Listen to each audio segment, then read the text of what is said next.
Hola Iciar, buenas tardes. Buenas, Zeta, ¿cómo estamos? Muy bien, yo estoy muy encantada de que estés con nosotros en Temuco después de tanto tiempo. Esta es una visita muy esperada para nosotros, tanto en el marco del FONDEF, que te ha invitado, de hecho, como un poco por la larga relación que llevamos en historia, en nuestras investigaciones.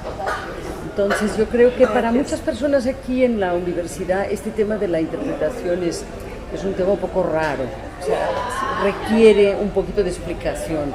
Claro, la traducción y la interpretación han sido siempre pues, materia de oficio, que han interesado a quienes estaban predispuestos a interesarse por ello, pero como bien sabes, no había traductores ni intérpretes en la tele, no los veíamos, no sabíamos qué perfiles, o sea, un joven que quería estudiar traducción e interpretación no sabía.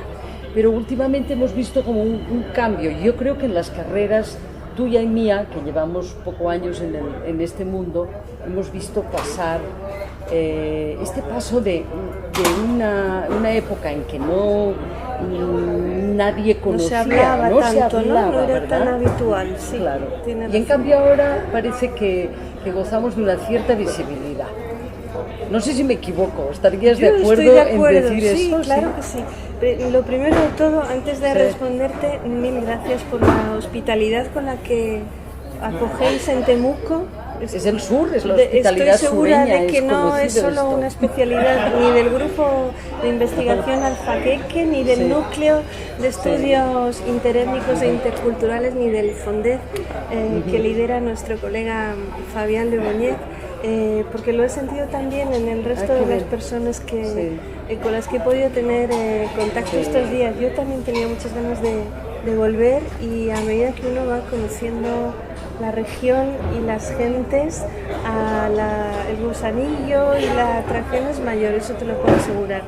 Un placer estar aquí. Gracias, igualmente. Y sí, yo coincido plenamente contigo. Cuando allá por los años 90, principios de los 90, empecé a estudiar interpretación, traducción e interpretación en España, todavía era muy común que preguntaran, pero ¿intérprete de qué? ¿O de qué género? ¿O a quién te gustaría representar de mayor? Cosas de este estilo. ¿O qué instrumento tocas? ¿Qué instrumento tocas? Cantas, eres intérprete, cantas, ¿no? ¿Qué cantas? Eso. Es verdad que era una profesión muy poco visible, y que también era una profesión poco, diría yo, reglamentada. Las grandes escuelas de formación superior en interpretación en Europa y en Estados Unidos comenzaron, como bien sabes, a mitad del siglo XX, años 50, pero eran desde luego escuelas de formación, digamos, con una cierta segregación en el sentido más elitista del término. Primero, porque eran muy pocas. Segundo, porque estaban en lugares a los que no todo el mundo tenía acceso. Eran las grandes capitales europeas y norteamericanas.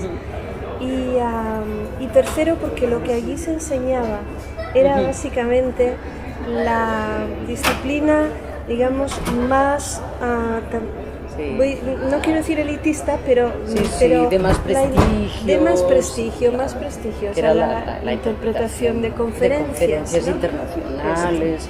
Las grandes cumbres, ¿no? Sí. Donde tú además has trabajado también largos años, ¿no? Como intérprete. Yo creo que esa era la imagen que teníamos. Sí, claro. En general, los que empezábamos a estudiar eso, y desde luego la opinión pública, la gente de la calle, ¿no? Poca gente había visto un intérprete de conferencias fuera de algún programa así muy culto de televisión, o algún flash de noticias donde se daba cuenta de pues alguna cumbre internacional, alguna reunión de alto nivel. Y esa era la idea que se tenía. Desde mi punto de vista, la traducción no estaba mucho más visibilizada, aunque se hacía y mucho, pero no sé si coincides conmigo, generalmente eran personas que se dedicaban a otra cosa, o profesores de universidad que conocían los idiomas y que en sus ratos libres más bien, era algo así.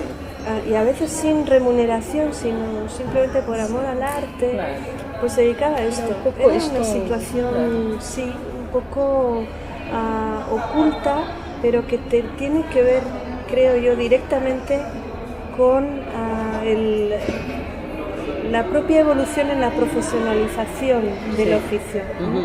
No había formación reglada, formación superior, más que, como digo, en algunos lugares muy escasos.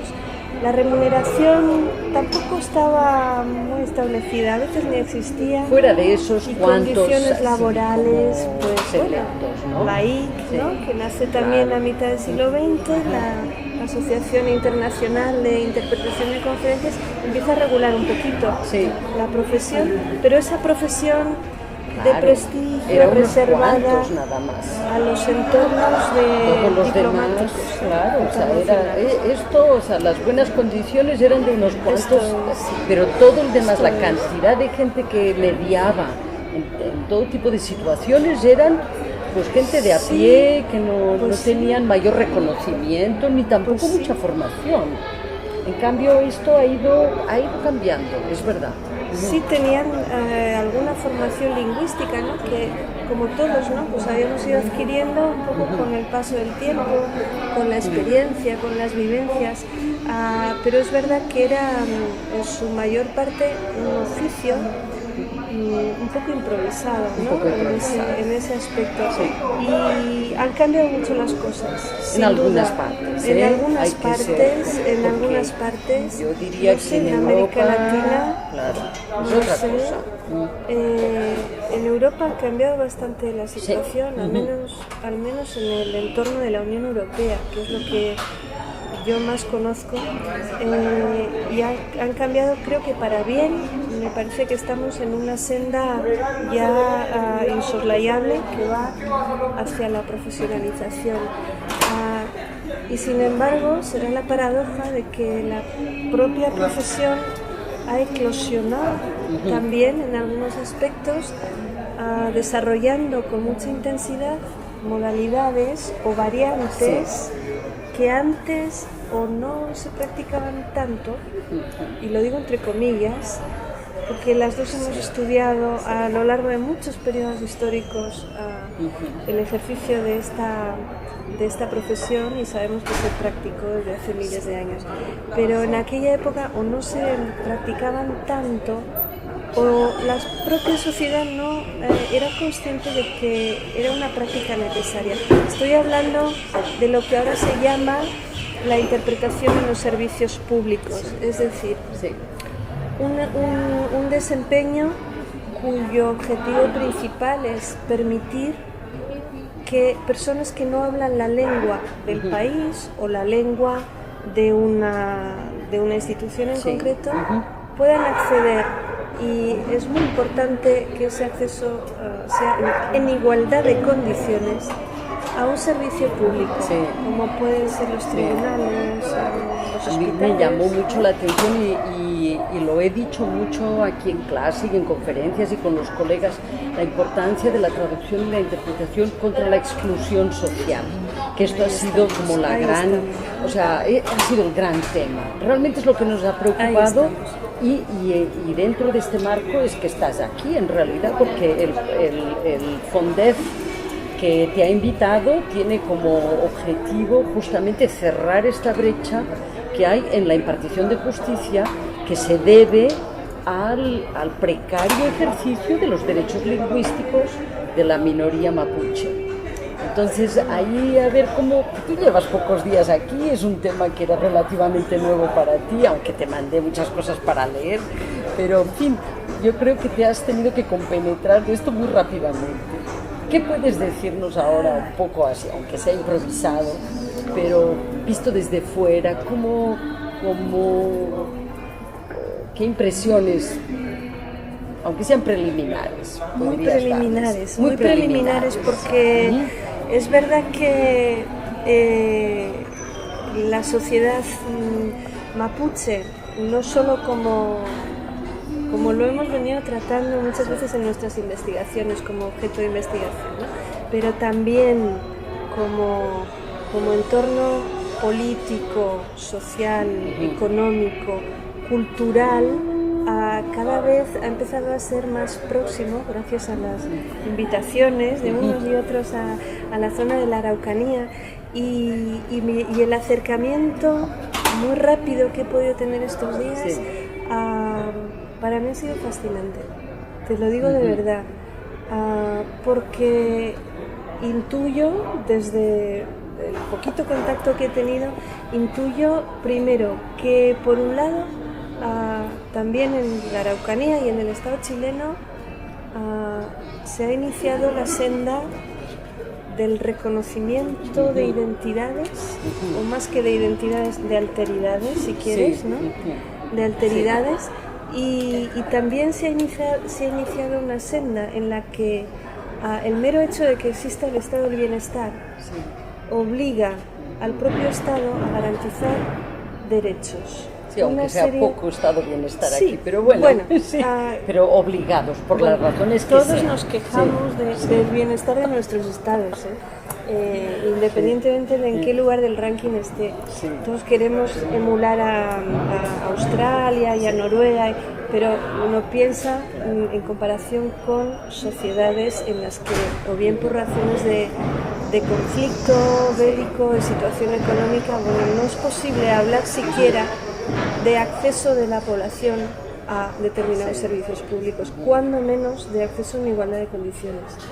Entonces, mi impresión es que hay una preocupación, no sé si real, pero manifiesta desde luego, ¿no?, por integrar esta parte del cultural y étnica y social del país, de modo que la convivencia significa también reconocimiento. ¿Qué es para ti intérpretes? ¿Cómo ves tú? Intérpretes y reconocimiento. ¿Qué podríamos decir para alguien que no sepa? Porque claro, todo esto de las diferencias y esto la gente la sabe. Ahora, ¿qué puede hacer un intérprete para cerrar la brecha entre sociedades que no se entienden? ¿Tú crees que es un brindis al sol, como decimos en España? ¿Es una utopía pretender que la traducción y la interpretación puedan contribuir a eso? ¿O tú ves una realidad ahí posible? Yo diría que el fenómeno de la lengua o de la identidad lingüística no está en ningún compartimento separado de ninguna otra cosa, sino más bien al contrario. Está absolutamente imbricado en la identidad cultural, étnica, religiosa, social, y de tal manera que es el primer escalón, desde mi punto de vista al menos, es el primer escalón en donde se manifiesta de forma clara la diferencia, la alteridad. La lengua. La lengua. El mero hecho de escuchar ahora, imagínate aquí al lado, ¿no?, a un grupo de gente que se acerca a nosotros y se pone a hablar en nuestro idioma, y de vez en cuando nos mira y no conocemos el idioma, genera primero desconfianza. No sé, estén hablando de mí, que me estén criticando, ¿no? Segundo, cierto recelo. Y si además de coexistir uno al lado de otro, tenemos que correlacionarnos o convivir, y en el supuesto de que además tengamos la voluntad de hacerlo, es a través de la lengua, no hay otra manera, hay otras formas de empatía, claro que sí, pero el primer escalón desde el que uno entra a conocer la diferencia del otro es el escalón lingüístico, ¿no? Sí, yo también pienso un poco como tú. En nuestras investigaciones históricas, sobre todo, lo hemos podido rastrear, ¿no? Yo creo que sí se ha avanzado un poco en el registro de estos eventos y situaciones en las que los intérpretes han ayudado a veces, no atender puentes entre culturas, porque ya sabemos que muchas veces los intérpretes han sido malhechores, es uno no tan bien de los hechores, tópicos ¿no? de nuestra profesión, ¿no? Que somos puentes entre culturas. Pues algunos sí, otros no. Algunos y a sí, veces otros sí, no. y a veces no, ¿no te parece? Yo creo que es como un epitafio que nos sigue o que nos acosa y bueno, no deja de pertenecer pues sí a los mitos de la profesión. El trabajo que te trae aquí y en el que estamos ahora inmersos es contribuir al protocolo para la atención de usuarios mapuche en la Administración de Justicia, que en sí es un reto muy importante. Y lo que nosotros pretendemos es contribuir a la elaboración de este protocolo, aportando el conocimiento que tenemos como intérpretes y lo que podemos, digamos, contribuir, aportar incluso la toma de conciencia de la importancia de la interpretación. Yo espero que, un poquito ya para cerrar, espero que estos pocos días, ¿no?, nos sirvan para quizá iniciar algo que tenga continuación. Yo creo que esta es la idea. Yo creo que de aquí podemos sacar buenas iniciativas y ojalá que el equipo pues también comulgue con nosotras, que esté de acuerdo con lo que nosotras vamos a proponer y bien, y que el resultado refleje un poco esta visión que tenemos nosotras de que traductores e intérpretes debemos poder contribuir a reducir la exclusión. ¿Estás de acuerdo? En eso estamos, y es una tarea que a mí me parece interdisciplinar, ¿eh? No es una tarea estanca en la que cada uno se encarga de una cosa, sino que se trata más bien de aunar, como se dice ahora, aunar sinergias, ¿no? Eso es decir en Europa mucho, pero sobre todo creo yo es una tarea de formación conjunta, de formación conjunta entre todos los actores que intervienen, en este caso, pues en la atención a los usuarios indígenas en los tribunales, ¿no? Son los intérpretes, son los facilitadores culturales, es el juez, es el fiscal, es el defensor y también aquellas personas que están en los juzgados y que simplemente recogen papeles o abren la puerta o reciben al usuario, ¿no? Es una tarea conjunta de formarnos en los papeles, en los roles que tenemos cada uno, en nuestras propias profesiones y en la manera de mejorar de forma continua, ¿no? Para tratar de brindar pues, una asistencia lingüística que signifique reconocimiento. Exactamente. Esto es. Muchas gracias, Isia. Un placer enorme. Gracias. Muchas gracias a vosotros.